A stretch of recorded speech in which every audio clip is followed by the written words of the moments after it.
الله أكبر الله أكبر الله أكبر الله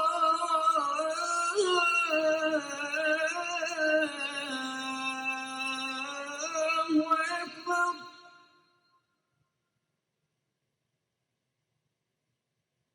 أشهد أن لا إله إلا الله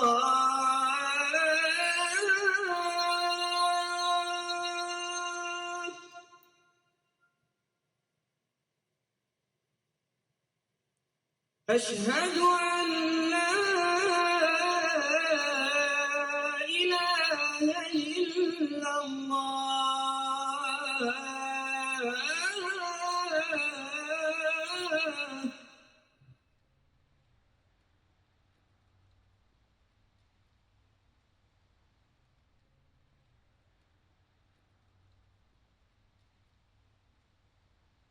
When I went to Austria, I lost all connections with Bosnia. It was impossible to call Bosnia. So I started to find a way how to connect myself to Abdullah.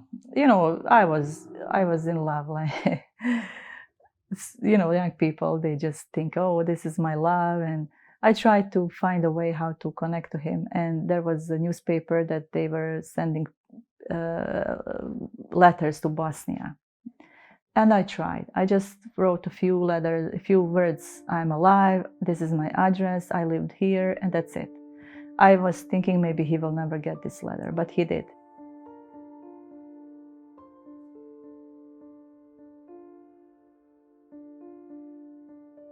I tried to convince him to go out from Bosnia, to come to Austria, but he didn't want to. He said, I want to stay in Bosnia.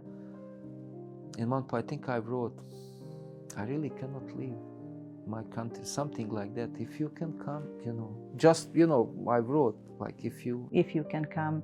And then he sent me a big, huge letter, about 4 pages, asking me, convincing me to come to Sarajevo to marry him. And my mom wasn't happy. She was like, you know what, you should wait. I was 21 at that time, and she was thinking, this is not a good time to go. You're alone, it's dangerous, it's war. But when you're young, you think like war is never going to end. And my brother, he played a big role in this case. He said, Mom, let her go. He convinced me to go. He said, you should go. You should go, just go. And I said, okay, I'm gonna apply for visa and maybe it will come in a few months. But surprisingly, my visa came right away and they said, you have 2 weeks to go. If you don't use this visa, you will not get another one. I started panicking, like, what should I do now? I have a decision to make, take it or leave it. And I said, okay, I'm gonna go.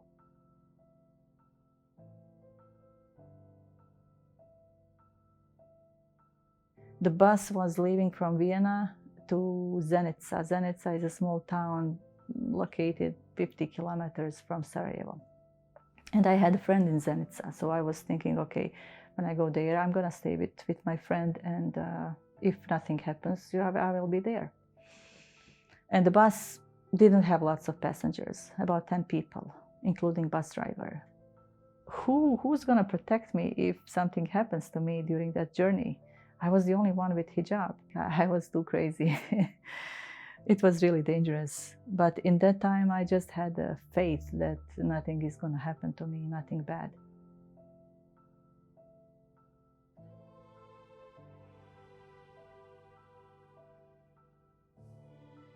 The bombing was constant every day.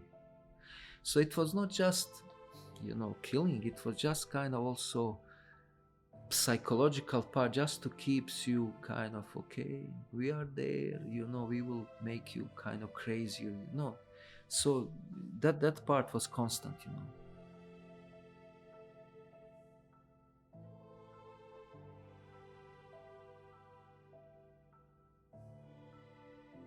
I called my mom just to let her know that I came safe and sound, I'm okay, and she was happy.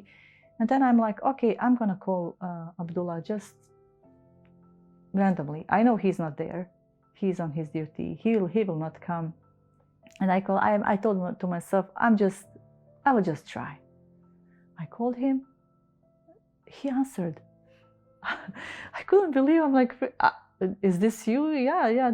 And he was like, where are you? I told him I'm in Zenica. What?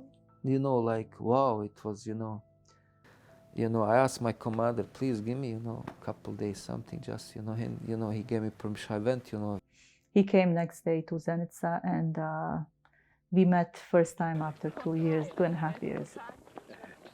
2 days later, we organized our wedding ceremony. Yeah, November, I think 25th. They couldn't use the real mosque because of the safety. They just used the basement of the building. And we had wedding. It was first wedding to happen in that room, so we were privileged. It was, a good number of people. I think we had some members of the army, my commander there, family members, my mom and my aunt. For me, I didn't have anybody from my family. All those people were strangers for me. I see him first time, but it was fun. And there was lots of people at that day. There was also the day when they celebrate the army, and there was like lots of food left over from army. So we were privileged to have all those food to serve our guests. Ja, polovina Abdullah, sin Ahmed. Ja, polovina Abdullah, sin Ahmed. Vjenča i vjenčajem. Vjenča i vjenčajem. Fejzić Hatidžu. Fejzić Hatidžu. Ja, Fejzić Hatidža, kći Muharama. Ja, Fejzić Hatidža, kći Muharama. Primi i primam polovnu Abdullaha. Primi i primam polovnu Abdullaha.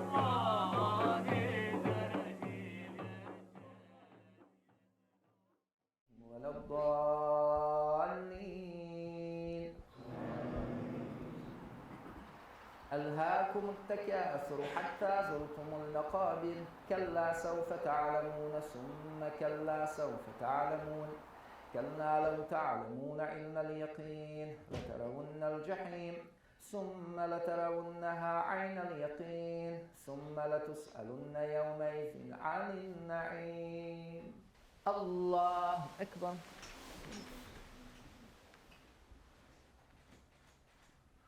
الله أكبر. الله أكبر.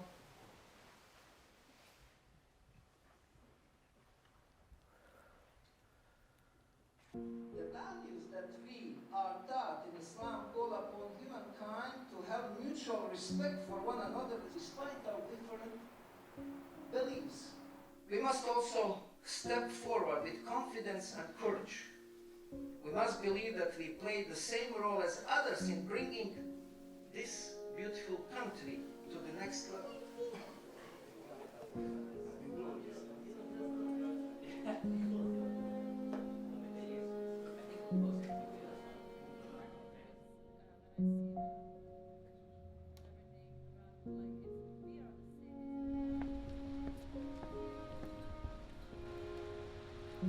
That experience, like Bosnian War, kind of when I see now what's going, like you mentioned here, and maybe in the world, it concerns me a little bit. Where you feel something is, going on, and that rhetoric, you feel some kind of unease, You just need that spiritual strength, and that is the faith. That is what we believe, that God is in control of everything. Even we say when it is chaos, we believe God knows,